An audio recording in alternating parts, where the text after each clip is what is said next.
Respekti ndaj të moshuarve. Nëse dëshiron të shohësh të ardhmen tënde, mos shiko yjet, as planetet e largta.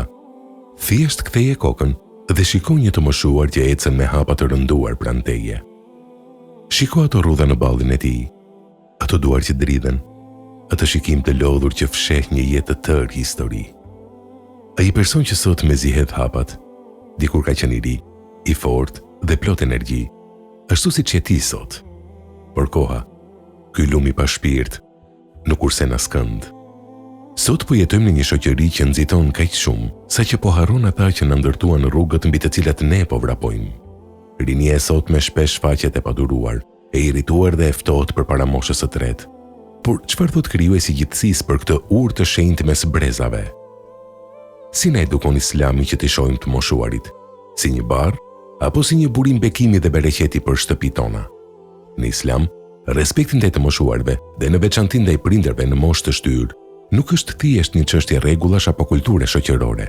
Ai është një adhurim i pastër, i urdhëruar drejt për drejt nga Zoti i gjithësisë.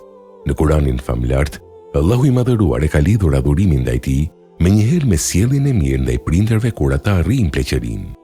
Në surën El-Isra, ajetet 23 dhe 24, Allahu shpall një ligj të palëkundur shpirtëror. Zoti yt ka urdhëruar që të mos adhuroni askënd tjetër përveç atij dhe të silleni mirë me prindrit. Nëse njëri prej tyre ose të dy arrin pleqërinë te ti, mos u thuaj atyre as uf, pra mos shfaqe as mërzitje me ta, dhe mos i qorto, por u drejtohu atyre me fjalë respekti, dhe lësho para tyre krahët e përulësisë prej mëshire e thoni: O Zoti im, mëshiroj ata, ashtu siç më rritën mua kur isha i vogël. Dëgjojeni me vëmendje këtë imtësi kuranore. Mos u thuaj atyre as uf. Zoti i botëve e ka ndaluar edhe një psherëtim të lehtë padurimi përpara tyre. Kur prindrit apo të moshuarit fillojnë të përsërisin të njëjtën histori për të 10-ën herë, kur harrojnë, kur ecin ngadalë apo kur kanë nevojë për ndihmë në gjërat më të thjeshta, feja jote të kërkon të bëhesh një krah i butë për ulësie. Pleqëria është një fëmijë e dytë. Ashtu siç patën ata duri me ty kur ti nuk dije të haje të flisje, sot është rrapa jote të kthehesh në mburojën e tyre. Profeti Muhammed a.s. mësuesi i njerëzimit na ka treguar se si trajtohet mosha e tretë në një shoqëri të shëndosh. Ai vetë ishte modeli më i bukur i respektit. Kur njëherë një i moshuar erdhi për të atakuar edhe njerëzit nuk po i bënin vend me shpejtësi, profeti a.s. e mori pranë dhe tha fjalët që duhet të skaliten në zemrën e çdo të riu. Nuri dhe pjesa jon nuk është ai që nuk mëshiron të vegjëlit tan dhe nuk njeh nderin dhe respektin për të moshuarit tan. Në një thënie tjetër dritëruese, profeti a.s. na zbulon se si respekti ndaj një të moshuari është në fakt respekti ndaj vetë krijuesit.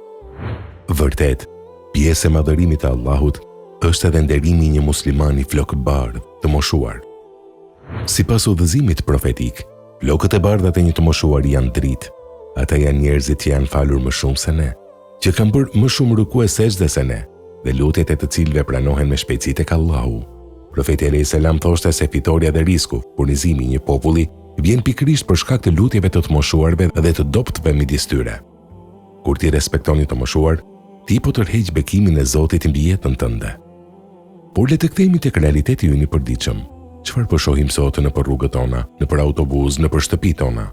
Shohim të rinj që nuk kanë as 5 sekonda durim të presin një të moshuar që po kalon rrugën. Shohim shoferë që u bien burive me egërsi, nëse një gjyshe e kalon rrugën me hapat ngadalt. Shohim fëmijë që u bërtasin prindërve të tyre të moshuar, që i quajnë ata të prapambetur, të mërzitshëm apo jashtëmode. O rini e sotme, ku po shkojmë? Çfarë është ky helm i padurimit që po na than zemrat? Pse jemi kaq të ashpër me ata që u thyen duke na bërë nepe të fortë? Ne u bërtasim sepse nuk dëgjojnë mirë, por harrojmë se veshët e tyre u dëmtuan duke dëgjuar të qarat tona të natës kur ishim fëmijë. Ne nxehemi sepse ecin ngadalë, por harrojmë se gjunjët e tyre u konsumuan duke vrapuar pas nesh për të na mbrojtur. Kjo lloj sjelljeje nuk është thjesht mungesë edukate, është një sëmundje e rëndë shpirtërore. Është një mosmirnjohje që bën që toka dhe qielli të mallkojnë. Kur sillet keq me të moshuarit, ka humbur humanizmin dhe ka fyer parimet më bazë të besimit islam. Nëse je i ri dhe mendon se pleqëria është diçka që u ndodh vetëm të tjerëve, po jeton në një iluzion të madh. Jeta është një rreth rrotullues. Ligji i Allahut në tokë është i prerë. Atë që do të mbjellësh sot, do ta korrësh nesër. Profeti Muhammed a.s. Në ka lënë një paralajmërim të frikshëm, por edhe një premtim të madh për këtë pikë. Ai ka thënë: "Nuk ka asnjë të ri që nderon një të moshuar për shkak të moshës së tij, e që Allahu të mos caktojë dikë që ta nderojë atë kur të arrijë atë moshë." Kjo do të thotë se sjellja jote e sotme ndaj të moshuarve është investimi yt për pleqërinë tënde. Nëse sot tallesh, vërtet shfaq padurim dhe braktisë të moshuarit, Allahu do të rrisë një brez që nesër do të bëjë të njëjtin gjë ty. Ti do të mbetesh vetëm i harruar në një cep dhome, duke qërë për ato ditë kur ishe i fortë dhe i pamëshirshëm. Por nëse sot ul kokën me respekt, nëse sot u lë vendin në autobus, nëse sot i dëgjon me dashuri dhe u puth duart, Allahu do të nderojë në pleqërinë tënde me fëmijë dhe të rinj që do të mbajnë mbi krah. O ti i ri dhe ere që po e ndjek këtë dokumentar, sot kur të kthehesh në shtëpi ose kur të dalësh në rrugë, bëj një ndryshim. Nëse e ke gjyshin, gjyshen apo prindrit në moshë të shtyrë, shko tek ata. Ulu pranë gjynjve të tyre. Shikoja ato duart të rrudhura dhe kërkoju falje për çdo herë që ke ngritur zërin apo ke humbur durimin.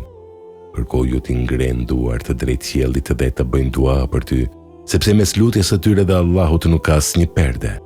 Nëse sheh një të moshuar në rrugë që mban një qese të rënd, vrapo dhe merr atë barr prej tij.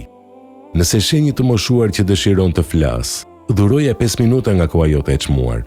Mos harro se ata nuk kanë nevojë vetëm për ushqim dhe ilaçe. Ata kanë nevojë për prani, kanë nevojë për respekt, kanë nevojë të ndjehen të vlefshëm. Rinia jote është një dhuratë e përkohshme, një fllad mëngjesi që do të ikë shumë shpejt. Ndërtoje pleqërinë tënde që sot, duke u kthyer në një folë mëshire për ata që po largohen nga kjo botë, sepse në ditën e gjykimit përpara Zotit të gjithësisë, nuk do të peshojë shpejtësia e hapave të tu, por pesha e mirësisë dhe përulësisë që ke pasur ndaj atyre që Allahu i quajti nderi dhe nuri kësaj toke. Silluni mirë me prindrit dhe të moshuarit. Vërtet Allahu nuk e humb shpërblimin e punë mirëve. Ndero flokët e bardhë, që të nderohesh nesër.